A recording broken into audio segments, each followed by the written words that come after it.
if it was up to me, I'd bank credit in our divine line of literary history. C.S Lewis threw us something to catch, not a ball, not at all, something different to that. Paper, just paper, resting in hands somehow becomes the mane of Aslan. He made it feel so real, surreal to think he started right here. The creator of Narnia, born in Dundela, our very own C.S, yes, what a fella.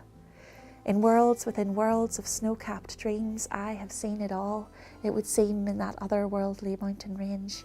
Born from our morns with crystallised rain, I have returned again and again to Narnia.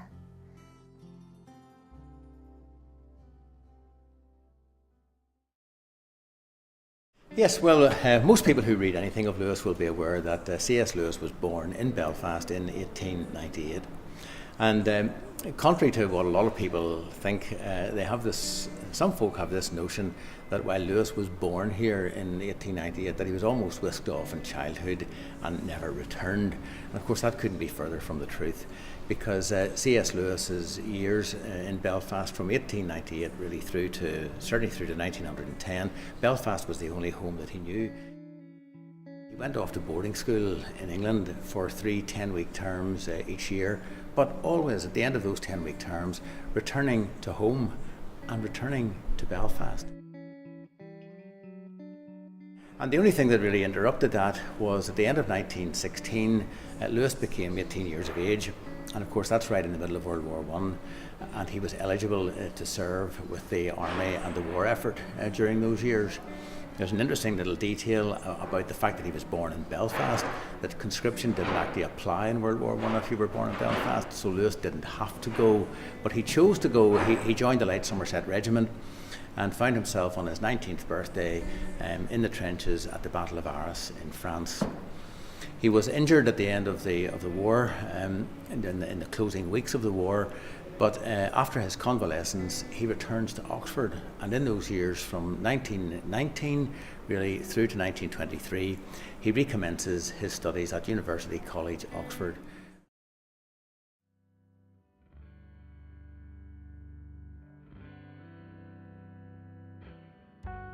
So he was a pupil at Campbell College for a short while, and in the scene in The Lion, the Witch and the Wardrobe where Lucy meets Mr. Tumnus after she's gone through the wardrobe, there's a lamp, and we're led to believe that the lamp at Campbell College is the lamp that inspired that piece of the story. So there's lots of references to Northern Ireland throughout his works.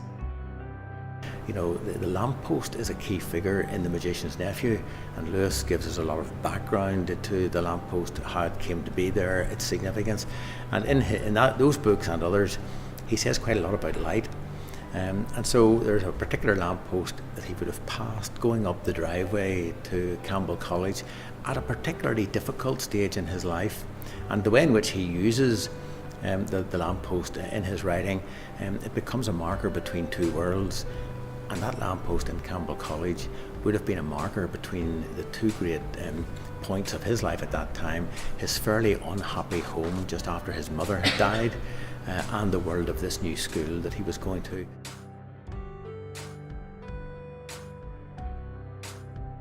I do think it's quite incredible that he grew up on this turf here, right here, in East Belfast, and that he was inspired by the landscape. Cave Hill, the Mourne Mountains.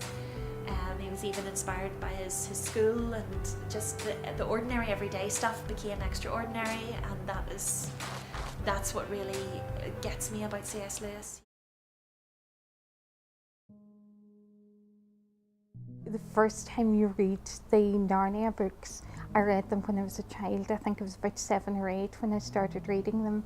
And you only see them as adventure stories, you see them as children's books. It's only when you're older and you start looking back at them that you see a deeper meaning in them. The deeper meaning is his inspiration of Christianity, his involvement with Christian movements, his desire to put that message forward.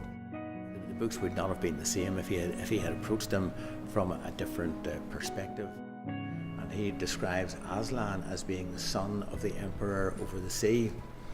So in introducing that whole idea of authority and of monarchy, and introducing the question of who has the right to rule and where does the right to rule come from, if he had been approaching that from a very different philosophical background, he would have written the book very differently. The thing wouldn't have matched his earlier atheistic belief. This is our third year of running the C.S Lewis Festival. East Belfast is trying to recognise its inspiring people. So at the 50th anniversary of his death 3 years ago, we decided to start C.S Lewis Festival and see what the interest was, and to try and celebrate the works that he did, and to get more people to know that East Belfast has created some worldwide famous people who are still well recognised today. Discovering as I grew older that he really had his roots here was just so exciting to me, I can't tell you. Having that all unveiled and realising, wow, this is a really well kept secret, and it shouldn't be a secret. We should be extremely proud. I'm just thrilled that now the C.S Lewis Festival is championing his work, and we have this beautiful cafe here in homage to him as well. I come here as much as I can. I think it's what C.S Lewis would have wanted, you know. I'm pretty excited about the plans that are underway and the work that's being done to create these new sculptures. I think the fact that he grew up in Belfast is important. I think there's a huge amount of interest in the city, and the people coming to the city to look at him. Lewis very candidly to his publisher, he said, what author can really tell you what was the inspiration for his work? And the point that he was really making was that the inspiration was the culmination of a lifetime. So really he's making a point that inspiration like that isn't triggered by a single thing, but by a lifetime's experience.